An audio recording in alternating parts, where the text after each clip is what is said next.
So what's up mga kadabarkads, mga kabiyaya, isang mabiyayang araw po sa ating lahat.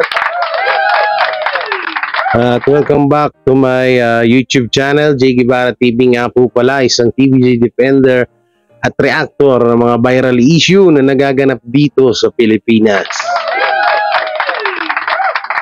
So, may napapansin ba kayo? May napapansin kayo? Grabing ganda, oh. So marami pa pong kulang dyan. Alam nyo kung bakit may mga bakante pa yan. Bukod sa hindi pa ako nakakabili ng iba pang frame. Kaya may kita nyo dyan yung mga TVJ defender na nasisinagan lang ng ilaw kaya hindi makita. Siyempre, Paulo Ballesteros and Sir Henyo Master Joey De Leon. Yan, nandito rin si Ma'am Lala Soto and Paulo Santos. So dito yan kami ng TVJ Defender, Tita Macy, Chris Ulo, Jake Magnus. Ano naman si, nakalimutan ko pangalan nito. At yung nakita ko sa TV, kasama katabi ko si Ma'am Alan Kay and Tito Soto. Andito rin yan, yung kasama ko na ang Tito Vic and Joey, yan, sa picture na yan, bossing Big Soto, Tito Soto or Tito Sen at si Henyo Master Joey De Leon. So nandito naman sa bandang gawi, yan dyan si Lola, yan si Karen Ice-Drop, saka si TVJ Defender, dito kompleto na kami.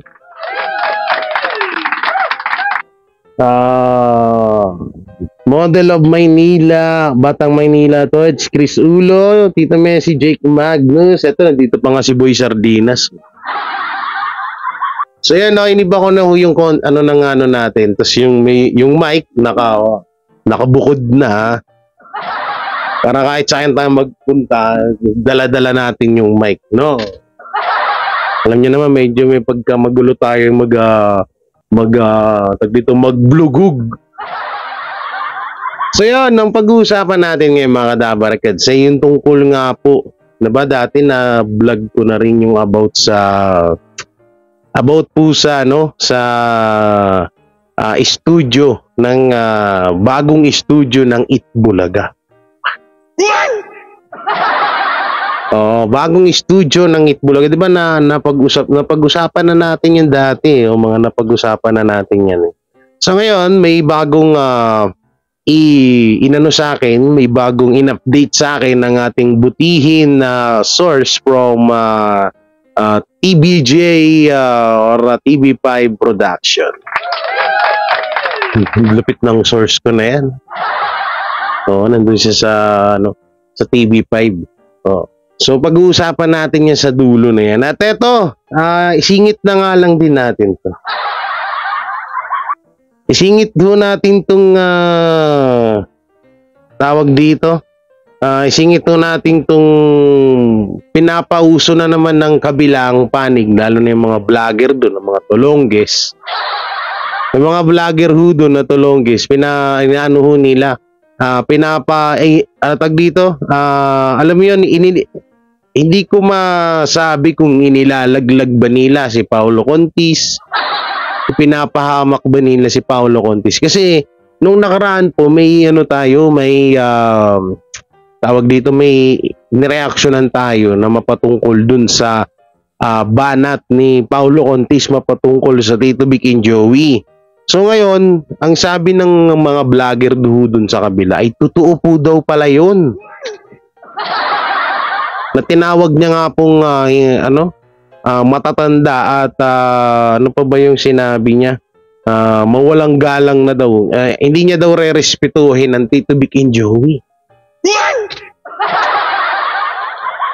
Grabe, no? Grabe na talaga. So yun, no? Bago natin ito simulan, don't forget to like, share, comment, and subscribe sa ating YouTube channel.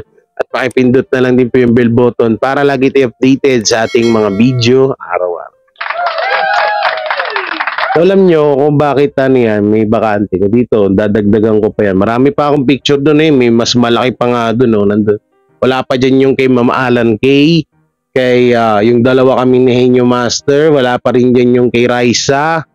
Oo, so ipon-ipon muna bago mahal din kasi ito eh. Mahal din kasi ito eh. Tapos yung dito, yung banda rito sa baba, o dito sa banda rito, inaabang ko po yan kung sakali man na mapanood man ako ni Henyo Master, mabigyan niya ako ng isa sa mga painting niya, ay diyan ko i-display yan. Assuming, ano, maliwalas na siya, no? Hindi na katulad nung dati. Yung host na lang ang hindi maliwalas ang mukha. So ayan, ito pala yung, saan na yun? Sinin ko ba dito yun? Yung video na patungkol kay dun sa Chupulangkot baby ko mo. Ito, panoorin natin to, no? So, bali, ang tema kasi nitong video na to, so baka may mag-comment na naman dyan, bakit pinapansin ko? Ang tema po kasi ng video na to ay yung about po doon kasi sinabi ko po doon sa vlog ko na yung post ni Paulo Contis ay hindi ko kinakampihan dito si Paulo. Pero syempre doon lang ho tayo sa tama, no? Hindi tayo yung magiging dagdag bawas. Kasi hindi naman natin ugali yun dito. Hindi naman ugali ng mga TBJ supporters yun. Lalo't hindi naman din tayo nakikipag-away pag hindi naman inaaway ang Tito Vic and Joey. Tahimik din naman tayo. Ngayon, sinabi ko dun sa post na fake news po yun or hindi si Paulo Contis yung nag-post. No? Kasi iba yung profile pic tapos inopya lang yung pangalan. Alam nyo, nauuso ngayon sa social media yung mga post ng mga celebrity, yung mga sikat na personalidad. Tapos yung parang may sinasabi sila na ganito, ipopost nila. Tapos ang pangalan, yung mismong pangalan, diba yung nangyari kay Pauline Luna na about dun sa may kakasuhan na babae dahil sa panglalait kay Tali na hindi naman talaga totoo yun. Diba? So ngayon, eto, ang sobrang tawang-tawa ko kasi paniwalang-paniwala yung mga vlogger sa kabila. Imbis na pagtakpan sana nila or hindi naman sa pagtakpan, yung parang linawin nila sa mga viewers nila na hindi ito si Paulo Contis kasi baka mamaya magkagulo na naman. Si tahimik na nga, 'di ba? So dito mapapanood nyo rito sa video to na sinasabi niya rito na ito daw yung dapat lang daw ito sa Tito Vic and Joey or parang pinapatunayan niya na sinabi talaga ng Tito Vic and Joey to. So panoorin nyo. Ito panoorin natin. Lakasan lang natin. So play natin. Ito, Paulo Contis versus TBJ Class of Bangag Titans. So Bangag Titans daw. Ang tawag niya sa Tito Vic and Joey at sa mga Dabarkads, Bangag Titans. Kung mga pagsalita ng bangag to, mas mukha ka pang bangag sa amin. Okay, play natin. Ito yan, may hotel dito na pwede kayong mag-meet, pwede kayong kumain sa taas, nasa rooftop ito. So, pakailam namin niya kung nasa rooftop ka. So, sige, doon tayo, diretso na tayo sa usapan about si Paulo Contis. So, may pasaring ngayon si Paulo Contis. Ang sabi ni Paulo Contis kay Joey De Leon, Mr. Joey De Leon, mawalang galang na sa inyo. Kay Henyo Master. Wala kaming panahon upang pasaringan at tirahin niyo muli ang tahanang pinakamasaya. Pero sa inyo na yung titulo at isaksak niyo sa baga at bitukan niyo ang itbulaga. Total, kayo na ang panalo sa kaso laban sa amin. Paano kayo rerespetuhin yan kung pangit naman ang ugali ninyong tatlo? Yan po ang sabi ni Paulo Contis. Ipakita ko sa inyo para hindi tayo ma-fake news. Ayan. Hindi daw mo fake news. Galing yan kay Paulo Contis. Visit mo mga vlogger to. Ang tatanga. Kaya Kapuso Alliance fan page. No? So, reaction lang tayo about sa mensahe ni Paulo Contis kay sa mga TV. So, yun po. Ang reaction ko dito, mawalang galang na rin po, no, sa PBJ. Total nanalo kayo sa kaso, why not to stay behave na lang kayo, no? Kung totoong nanalo kayo sa kaso na walang halong magic dyan o anong halong pandaraya, dapat tumahimik na kayo. Kakatawa dito, bukod dun sa sinabi niya na nag-magic daw ang TBJ, ng daraya daw. Nakakatawa dito, dun mismo siya, pinatunayan niya na naniniwala pala sila sa mga fake news. Kasi ulitin ko, hindi ko kinakampihan si Paulo Contis. Alam niyo yan kung paano ko banatan. Pero dun nga lang tayo sa tama. Pero tong mga vlogger ng tape, paniwalang-paniwala sa mga pa-fake news. Ang galing nga ng ginagawa ng lalo si Kapuso, yung pro page ng GMA, ang galing ng ginagawa. Nakuha ko na yung strategy nila. Ang gagawin nila, maglalabas sila ng isang post, tapos sasang-ayunan nila yun. Oo, maglalabas sila ng isang post, tapos sasang-ayunan nila yun. Hanggang sa mangyari, silang lahat na yung may kinabang, syempre, kanya-kanya na sila ng content dun. May na sila, may content na sila, may video na sila.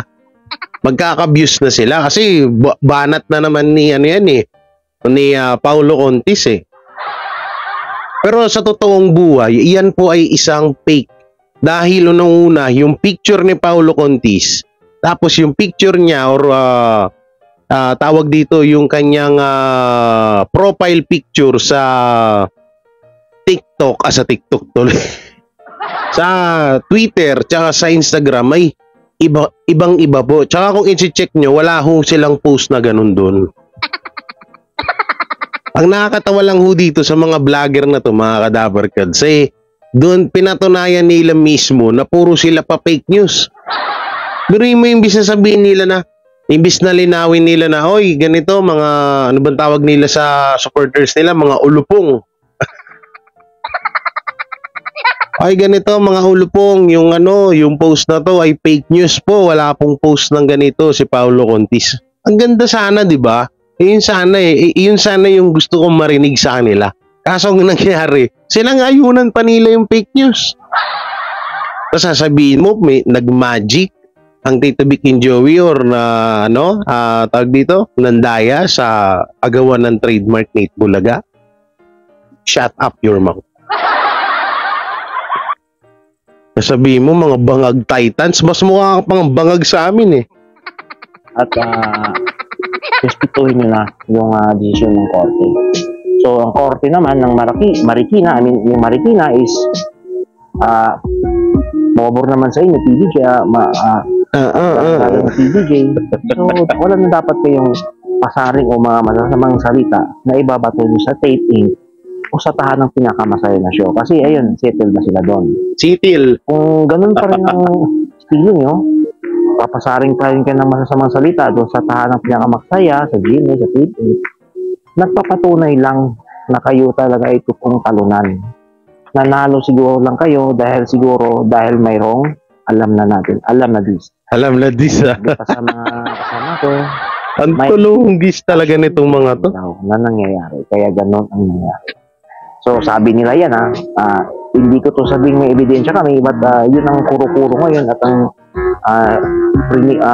mga naririnig ng mga chismis ng mga kilala ko. Chismoso ko rin pala sa ganyang kabilis ay may kasunduan daw. Kasi yung kaso daw, klaro naman daw na hindi pinag-aralan, meron daw something problem ang putik. Na wala klarong batayan. Something problem daw no? Narinig ko from the other people. So, wow, from the other people? Kasi nasabi ko lang, kung yung agam-agam na narinig ko. Okay? Sana all may from the other people. Kasi narinig ko na may kasunduan nga daw nangyayari dahil sa desisyon na ginawa ng Marikina. No? At ang sabi pa daw ay pinipressure nila yung IPO para ilabas yung trademark decision. Okay. So yun ang narinig ko sa mga kakilala ko. Narinig mo lang pala, ba't mo binablog? Anak ng teteng. Narinig niya lang daw. Nabali-balita na binayaran daw ng Tito Vic and Joey ang Marikina or ang Regional Trial Court. So bayad po daw yung judge doon na si Judge, sino ba judge doon? Judge Tagra ba? Tama, Romeo Tagra. Oh, yan po ay ano po yun, pakulo po ni Attorney Wakwak. Yung nasa YouTube po, yung madalang na po yung hairline. Tapos itong mga vlogger nantay, paniwalang paniwala dun. Oo, ikaw pa naman niniwala ka sa isang baliw. Attorney-attorneyhan. Biruin mo kung ikaw talaga, kung talagang magaling ka sa batas, bakit nung exam ng pagiging attorney hindi ka nakapasa? No, yung pagiging attorney ba't hindi mo maipasa? Ito to mas okay pa dito si sino ba tong vlogger na to? Si Libayan no? Yun, nakapasa pa ng exam yun yung si Attorney Wakwak nakapasa ba? Hindi, wala naman maipakita ng lisensya na pagiging attorney yun. Attorneyhan lang yun. So, yan ayan nga yung sinasabi ko sa inyo. Nung nakaraan kasi, binilag natin tong video na to, itong topic na to, na sinabi ko nga na, hindi to si Paulo Contis. Hindi ko ulitin ko, disclaimer tayo. Hindi ko kinakampihan si Paulo Contis. Pero sabi ko nga sa inyo, doon lang tayo sa tama. Hindi porket na nakita mo picture, may post na against to TBJ, tapos Paulo Contis ang pangalan, sasabihin na agad natin si Paulo. Siyempre, mas maganda pag-aralan natin kung ito ba ay fake news at hindi. Pero para ho sa akin, yun po ay 100% na fake news. Fake po yun. Hindi po si Paulo Contis yun. Nauuso ngayon yan sa mga celebrity na ginagamit yung mga pangalan tapos ipopost kung saan-saan, kung sa mga Twitter, sa mga Instagram, Facebook, YouTube. At ayun, doon na lalo nagkakaroon ng gusot or nagkakaroon ng gulo dahil dyan. Ako naman, kung sakali man na si Paulo Contis talaga yung nag-post na yon, no?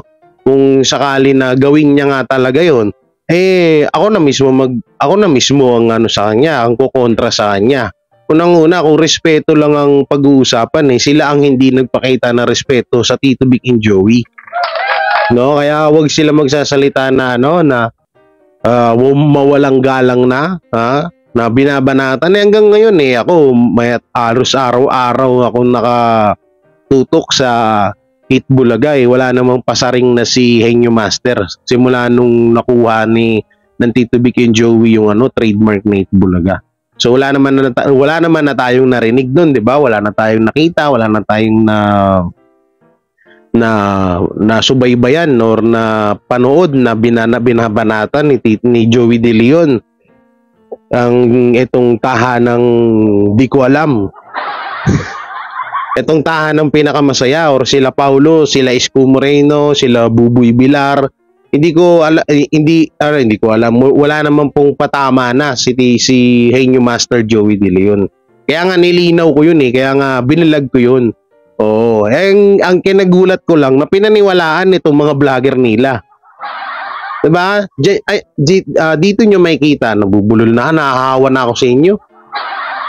Dito nyo makikita kung ano yung pinagkaiba ng vlogger ng tape at ang vlogger ng Tito Vic and Joey. Dahil dito hindi kami, basta porket nakita lang namin, tawag dito, Paulo Contis yung pangalan. Sasabihin namin, agad, si Paulo nga yan. Inaalam namin ng punot dulo, inaalam namin kung fake news to hindi. Bago kami magsalita. No. Yun. Sa kanila walang research, wala man lang basta may ma-content lang sila, yun na yun. Tapos sasangayunan nila yung sinabi dun sa post. Hindi nila alam, kasirahan yun sa boss nila, sa mga iniidolo nila. Ano ba talaga kayo? Tape ink defender ba talaga kayo? Vlogger ba talaga kayo ng TP, ng tahanang pinakamasaya? Kung vlogger nila kayo, ba't nyo sila nilalaglag? Ay, nako. So yan, dito tayo sa isang dito tayo sa about po dun sa tawag dito, about po doon sa studio sa bagong sa magiging bagong studio ng Itbulaga ng TBJ. So bago tayo mapunta doon sa pinaka-topic natin, ito muna. May kita nyo dyan sa screen. Ito po, sabi ni eto ang true TBJ Defender, Pil na pil ang saya, kapatid, Luzon, Visayas at Mindanao via satellite. Mas pinalawak, pinalinaw at pinalakas pa ito ang TV5 nationwide. TV5 analog station. So yan, may kita nyo dyan sa screen. TV5 Metro Maynila, Channel 2 Ilocos Norte, Channel 28 Benguet, Channel 32 Bacolod, Channel 21 Cebu, Channel 21 Cagayan de Oro, Channel 2 Davao, and Channel 12 General Santos City. Ito naman, TV5 Digital Network. DTT 18 Metro Maynila, GTT 18 Ilocos Norte, DTT 51 Benguet, DTT 18 Bacolod, DTT 21 Cebu, DTT 18 Cagayan de Oro, DTT 18 Davao, and DTT 18 General Santos. At ito naman, Applicate TV station. Ito. DTT 51 Metro Maynila. So, hindi ko na masyadong bawasahin ng mga dabar kasi ang dami. Sobrang dami na, oh. INC, Tuguegarao. Ito yung mga lugar. Maynila, Signal, Ilocos Sur, Signal TV, INC. Tuguegarao, Signal TV. Tuguegarao, Tarlac, Signal TV, Olongapo. Batangas, Matbanoy, Batangas City, Occidental Mindoro, Signal TV, Naga. Ito po, may Legazpi, Puerto Rico, Princesa, Palawan. Ang dami, lawak na lalo, no? Mas pinalawak ng TV5 yung kanilang At ito, marami pa. Meron pang Isabela, Dumaguete, Bukidnon, Iligan. So yan, ito po yung mga tower na pinano ng TV5 para sa lalong pinalakas, pinalinaw at pinatayog na signal ng TV5. So, ultimo mga tiga Bacolod, tiga Tuguegarao, tiga Ilocos Norte, tiga Cebu, buong Pilipinas na. Mapapanood nyo na po ang Itbulaga ng Tito Vic and Joey. Naku po, isang palakpakan naman dyan. Nakikita nyo yung mga tower na yan, no? Mga bagong tower ngayon na talagang pinursigi ni tawag dito ni Mr. MVP, Manny B. Pangilinan. Yan. Saan yung palakpak natin? Parang nagsisigang lang ng baboy. Okay, eto, tingnan natin yung comment nga nito. Sana mawala yung delay ng audio sa barangay at studio. The most promising network. Yan, totoo yan. The most promising network talaga. So, yun, nakita nyo naman na yun, yung mga tower. Talagang, alam nyo, grabe talaga yung pagmamahal ni Mr. MVP sa Tito Vic and Joey. Kaya, ngayon nga, eto, ayon dun sa source ko about po doon sa studio, yung bagong studio na ginagawa para sa Itbulaga ng Tito Vic and Joey. Wala pa hong sinend sa akin na picture. Pero, eto na nga daw. Siguro mga 3 months to 3 months ba? Kalimutan ko yung sinabi niya. 3 months to 4 months ay malapit na hong masilayan ng buong bansa ang bagong studio ng Itbulaga. Ito, ulitin ko, hindi pa to kasi pangit kasi pag nagsinabi natin na 100% na wala pa tayong hawak talaga na mismong mukha ng studio na yun. So, bali, sasabihin ko na lang na 95%. 95? ...95% na ito po ay legit. No? Mas legit pa sa legit Dabarkads. Ang galing din ni mga ka-Dabarkads, ni Mr. MVP, no? Ang galing niya mag-alaga, ang galing niya. Samantalang, yung ginagawa ngayon, ito, real talk tayo. Ito na naman, real talk. Sasaktan na naman sila dito. Ito, real talk tayo. Yung mga nangyayari ngayon, sa Tito Vic and Joey, sa mga Dabber Cats, sa sunod-sunod yung mga proyekto nila, katulad nila Jose Manalo, Elaming Mendoza, Wally Bayola, Paulo Ballesteros, diba? Simula nung dumating ho sila sa TV5, talagang dumagsa yung mga sponsors, mga endorsement, lalong-lalo na yung mga sponsor sa ads, sa advertisement, yan. Talagang, alam niyo yun, yung nakikitaan ko talaga na parang binigyan talaga sila ng daan para makapunta sa TV5. Ngayon ang nakikita ko, parang binigyan sila ng way na, uy, wag kayo dyan sa network na pinagkakitaan nga kayo ng sobra-sobra, tapos hindi naman din kayo pinapahalagahan. Kasi kahit ng mga artista yan, sabihin na natin na oo, may mga pera yan, may mga mayaman na yan, iba pa rin yung kapag inaalagaan ka ng mismong network na pinagtatrabahuhan mo. Yun yung pinaka yun yung pinaka-importante sa lahat, no? Hindi dahil sa pera, hindi dahil sa andun na tayo sa point na talagang kung sa pera lang, may pera talaga diyan, no ba naman? So, huwag na tayo magplastikan, no? Pero yun nga, parang talagang sinadya tong pangyayari na to. Noong una, yung agawan ng trademark Nate Bulaga, yung pag-alis ng Tito Vic and Joey sa GMA, sa Tape Inc., parang ginilagyan talaga ng way na, uy, tapos na, tama na yung hirap nyo dyan. Alam ko, may mga hindi pa nga tayo nalalaman talaga ng mga paghihirap ng Tito Vic and Joey dyan sa GMA, dyan sa Tape Inc. na yan. Pero hindi na rin natin dapat din siguro pang malaman pa yon dahil nasa mabuting kalagayan na ngayon ng Tito Vic and Joey, nasa magandang istasyon na ho sila. Diba? Kaya nga talagang parang binigyan sila ng way na dito na kayo sa TV5, ito talaga yung pinakabahay nyo. Dito na kayo talaga pang permanente na dito. Kasi tingnan nyo yung ginagawa ni Manny B. Pangilinan. Talagang todo effort siya para pagandahin, palakasin, para buong Pilipinas mapanood ang number 1 na noontime show. Number 1 na noontime show, It Bulaga, ng Tito Vic and Joey sa TV5. Buti na lang, no? Talaga. Alam nyo, yung mga nararanasan ng TVJ sa TV5, hindi halos nila naranasan yan sa GMA, sa Tape Inc.